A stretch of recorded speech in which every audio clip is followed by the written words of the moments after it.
happens. So I want to start with this. Is there anything different about this? Anything at all that's different? Too many similarities, in fact, right? A truck attack. We've seen this in the UK, in Stockholm, Sweden, in France, the Nice attack. High casualties since 2016-17, high casualties with these attacks. ISIS has been very explicit in their own glossy magazines, advertising the facts to recruits that they should use trucks as a just tool of terror. Do we know how much input or how much help Spain is really giving in this fight overseas in Iraq and in Syria to drive ISIS out of the territory that it's claimed? I don't think Spain has played a big role. They pulled out very early on in the post-9/11 wars, especially in terms of having boots on the ground in any way.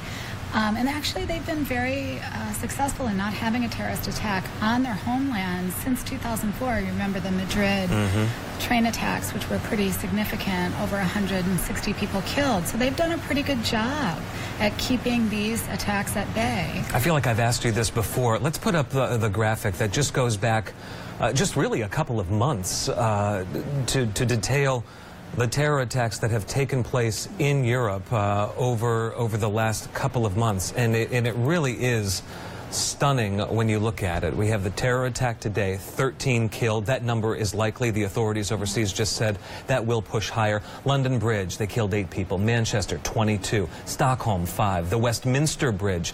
It's almost like some of these you forget about. I forget about them, and I'm in the news business. It seems like they're winning. Is that not the case? Well, I mean, their strategies are obviously effective. That's why they're advocating for them. This past week, you saw Al-Qaeda advocated for its own attack against the U.S. homeland with trains, Amtrak-type attacks. So that's something we need to be prepared for. They should have probably had pedestrian barricades in that city area, in the Barcelona area, which is very touristy. They should have probably done some more intelligence sharing. Supposedly, at least one of the news sources was reporting the CIA warned them about this attack 2 months ago in this particular area. So again, the usual suspects of problems. Not enough intelligence sharing. One of the suspects looks like he was a resident of Marseille, France. So again, we see this border issue. The issue, you say, of barriers. Are we going to get in the near future in a situation where in every tourist town, every place that has people gathering, I mean, we have them here in Syracuse.